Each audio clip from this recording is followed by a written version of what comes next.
Olá! No universo do futebol, poucas coisas incendeiam mais a imaginação do que a janela de transferências, né? E hoje tem um burburinho bem específico em torno do São Paulo FC. Tudo alimentado por uma pequena nota, quase um sussurro num blog de notícias. A nossa fonte de hoje é exatamente essa. Um trecho curto, mas que, olha, parece estar carregado de pistas. A nossa ideia aqui é esmiuçar essa nota, sabe? Palavra por palavra, para tentar entender o que ela pode nos revelar sobre a estratégia do clube. Não para o próximo jogo, mas para a temporada de 2026. É fascinante como isso funciona, né?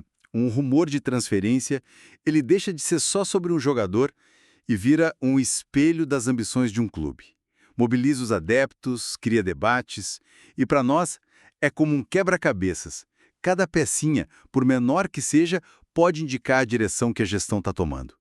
É menos sobre adivinhar o nome e mais sobre decifrar o plano. Exato, decifrar o plano. Então, vamos começar pelo perfil do jogador. A fonte já abre com uma comparação bem direta. Diz assim, ó: o jogador, ao contrário de Danielzinho, que joga mais recuado, joga mais à frente. O que essa comparação tão específica já nos diz, assim, de cara? Olha, essa comparação é o ponto de partida de tudo. Ao usar o Danielzinho como referência, que é um jogador conhecido por ser um volante mais construtor, a fonte está traçando uma linha clara na areia. Eles não querem mais o jogador para iniciar as jogadas lá de trás. Uhum. Eles querem a peça seguinte da engrenagem. O jogador que atua entre as linhas do adversário, que tem a responsabilidade de quebrar a última defesa. A menção à mobilidade ao meio de campo só reforça isso. É alguém que flutua, que aparece na área, que dá o último passe. Certo. É um sinal de uma intenção de ser um time mais vertical, sabe? Mais agressivo. E essa ideia de agressividade tática parece se conectar com outro ponto que a fonte trata como fundamental. Diz que a polivalência é o principal neste time de 2026 e que o jogador pode atuar aberto ou por dentro.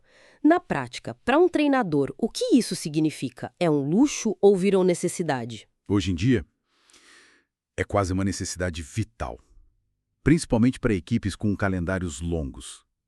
A polivalência deixou de ser um bônus no perfil de um jogador para se tornar uma característica central. Pensa assim, um jogador que consegue ser o meia interior num 4-3-3 e 10 minutos depois, sem nenhuma substituição, virar o ponta num 4-2-3-1. Certo. Isso oferece uma vantagem estratégica imensa. Permite mudar o jogo sem mexer no banco. Exatamente. Permite que o treinador se adapte ao que o jogo está pedindo em tempo real. Quando a fonte diz que isso é o principal para 2026, está indicando que o São Paulo não está pensando em montar um 11 titular. Está pensando em montar um plantel multifuncional. Um elenco de soluções. Perfeito. Um elenco de soluções. É um pensamento de longo prazo, de quem quer construir um time que não seja refém de um único sistema. Ok, então o perfil tático é de um jogador versátil, ofensivo, um verdadeiro canivete suíço para o meio-campo. Mas ter o jogador certo não adianta nada se o negócio não for bom para o clube. O que a fonte nos diz sobre a parte financeira e contratual disso? E aqui a análise fica ainda mais interessante, porque revela uma gestão que parece estar muito atenta ao mercado. A fonte diz que ele assinaria um contrato de 2 anos, mais um renovável por metas. Essa estrutura de 2 mais 1 com metas parece muito específica. O que um clube ganha com esse tipo de arranjo em vez de um contrato simples de 3 anos, por exemplo? Boa estabilidade para o projeto e para o atleta. A cláusula de renovação por metas é a jogada de mestre. Uhum. Essas metas podem ser, sei lá, número de jogos, participação em gols. Essencialmente, o clube está dizendo: nós apostamos em você, mas a sua continuidade por um 3º ano depende do seu rendimento. Entendi. Funciona como uma rede de segurança para o clube, sabe? E, ao mesmo tempo, é um incentivo constante para o atleta se manter em alto nível. É uma abordagem que premia a meritocracia e diminui o risco. E falando em diminuir risco, a fonte traz o ponto que provavelmente faz os olhos de qualquer diretor financeiro brilhar. Diz que o jogador chegaria ao clube também sem investimentos de transferências, a famosa contratação a custo zero.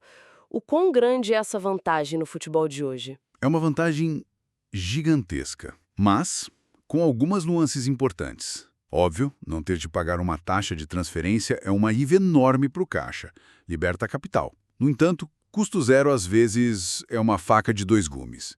Muitas vezes, o que o clube economiza na transferência tem que gastar em salários mais altos ou em luvas, que são os bônus de assinatura. Ah, claro, para vencer a concorrência. Exato.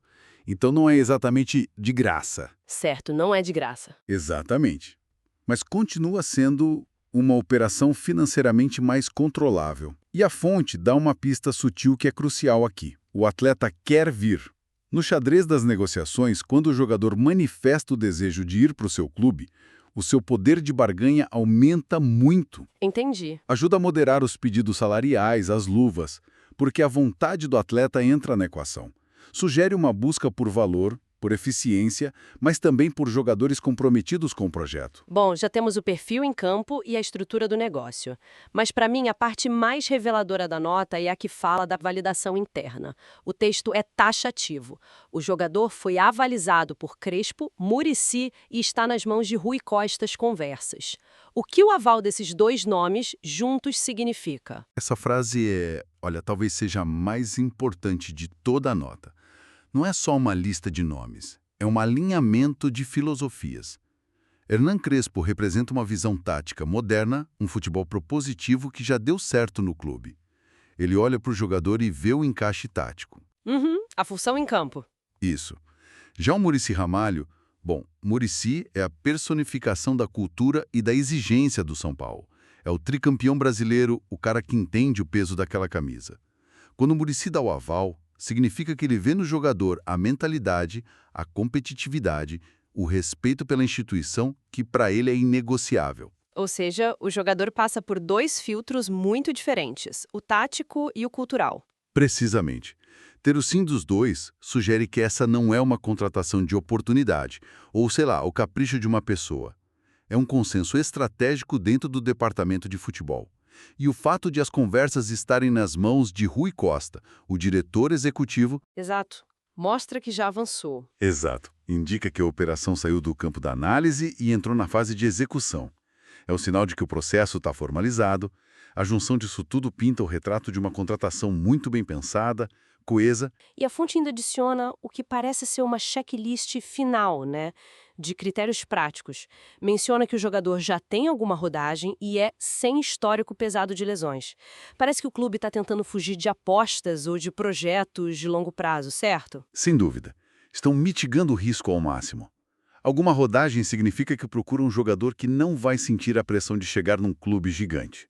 É alguém que já tem experiência, que pode chegar e jogar. Sem precisar de muita adaptação. Isso. E a questão das lesões? Nossa, isso é o diferencial silencioso do futebol de alta competição. Um histórico clínico limpo é um dos ativos mais valiosos de um atleta.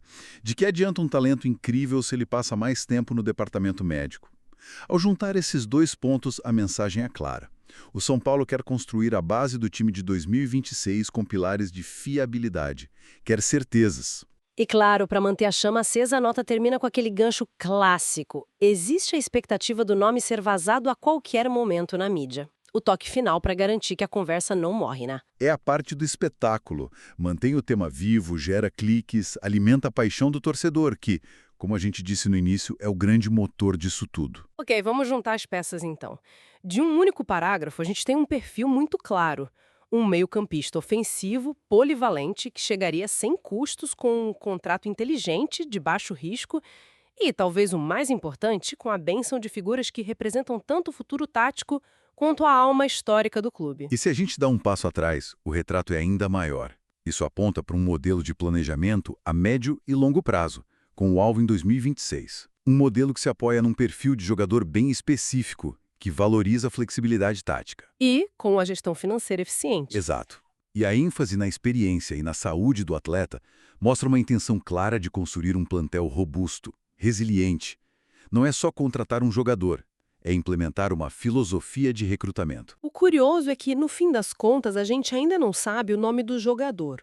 Mas ao analisar esse rumor, talvez a gente tenha aprendido mais sobre o processo de decisão e sobre os valores do São Paulo no mercado do que se soubéssemos quem ele é. É um excelente ponto.